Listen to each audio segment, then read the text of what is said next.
অনেকে রমজান মাসে সাহারির খাবার এমন ভাবে খায়, এক সময় আমরা দেখেছি ছোটবেলায় যে অনেক মুরব্বীরা আছেন রাত 12টা 11টার দিকে উঠে সাহারি খেয়ে তারপর শুয়ে পড়েন।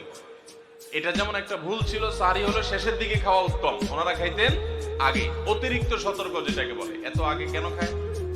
যে শেষের দিকে খাইলে রোজা হয় না, না হয় জন্য 12টার সময় 4-5 ঘন্টা আগে খেয়ে ধুয়ে দিলাম। এটা হলো বেশি সতর্ক হওয়া। বেশি সতর্ক হওয়া বুঝেন? এক লোক দোতলা শুয়ে আছে ফ্লোরে, তো একটু পর পর মাথা উপর দিকে উঠে ফেলতেছে। কেউ জিজ্ঞাসা করলো কি ব্যাপার, তুমি কি এমন কেন করতেছো? ফ্লোরে শুয়ে আসো চিত হয়ে, একটু পর মাথা উঠাও কেন? তো লোকটা বললো নিচের ফ্লোরে একজনে